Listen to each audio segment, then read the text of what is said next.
The first rule in investment is don't lose. And the second rule in investment is don't forget the first rule. And that's all the rules there are. I mean, if you buy things for far below what they're worth and you buy a group of them, you basically don't lose money.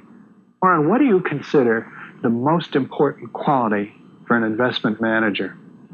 It's a temperamental quality, not an intellectual quality. You don't need tons of IQ in this business. I mean, you have to have enough IQ to get from here to downtown Omaha, but you do not have to be able to play three-dimensional chess or be in the top leagues in terms of bridge playing or something of the sort. You need a stable personality. You need a temperament that neither derives great pleasure from being with the crowd or against the crowd, because this is not a business where you take polls. It's a business where you think. And Ben Graham would say that you're not right or wrong because 1,000 people agree with you. And you're not right or wrong because 1,000 people disagree with you. You're right because your facts and your reasoning are right. Warren, what do you do that's different than 90% of the money managers who are in the market? Certainly most of the professional investors focus on what the stock is likely to do in the next year or two. And they have all kinds of arcane methods of approaching that, but they do not really think of themselves as owning a piece of a business. The real test of whether you're investing from a value standpoint or not is whether you care whether the stock market is open tomorrow. If you're making a good investment in a security, it shouldn't bother you if they close down the stock market for 5 years. All the ticker tells me is the price. Yeah. And I can look at the price occasionally to see whether the price is outlandishly cheap or outlandishly high, but prices don't tell me anything about a business. Business figures themselves tell me something about a business, but the price of a stock doesn't tell me anything about a business. I would rather value a stock or a business first and not even know the price, so that I'm not influenced by the price in establishing my valuation, and then look at the price later to see whether it's way out of line with what my value is. So Buffett chose to stay in this world, Omaha, Nebraska, where corn grows just minutes from downtown. Now, Omaha is a nice town, but nobody claims it's a world financial center. Here, the only thundering herd is actually on 4 feet.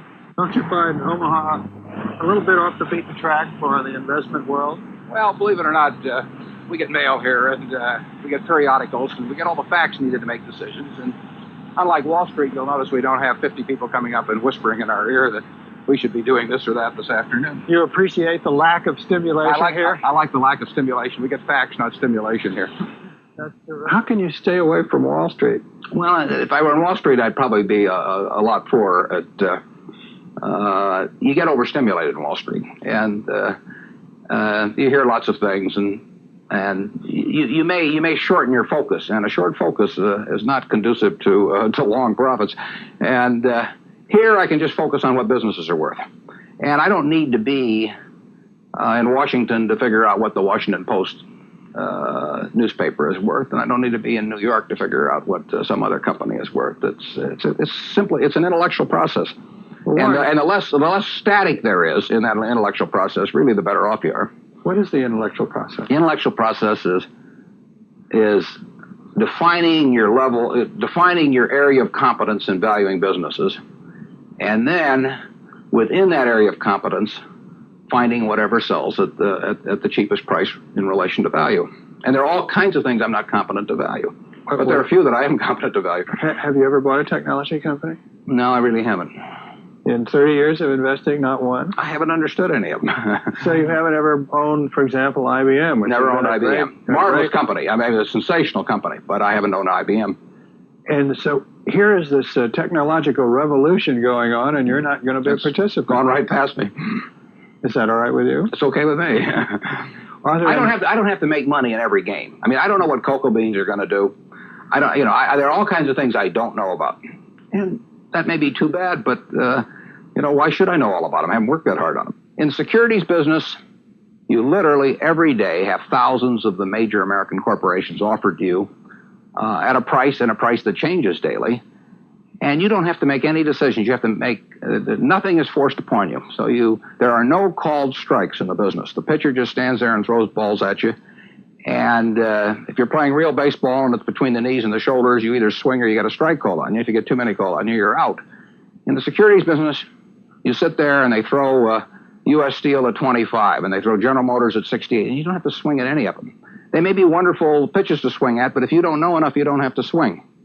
And you can sit there and watch thousands of pitches, and finally you get one right there where you want it, something that you understand, and then you swing. And so you might not swing for 6 months. You might not swing for 2 years. Isn't that boring? It would bore most people, and certainly boredom is a problem with most professional money managers. If they try to sit out an inning or two, not only do they get somewhat antsy, but their clients are start yelling, "Swing, you bum!"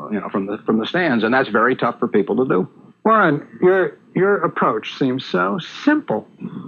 Why doesn't everybody do it? Well, I think partly because it is so simple. That the academics, for example, focus on all kinds of variables. Partly because by academics, you mean professors of right, finance? The data is there. In business school? Sure, and the data's there. So they focus on whether if you buy stocks on Tuesday and sell them on Friday, you're better off, or if you buy them in election years and sell them in other years, you're better off, or if you buy small companies. There are all these variables because the data are there, and they've learned how to manipulate data.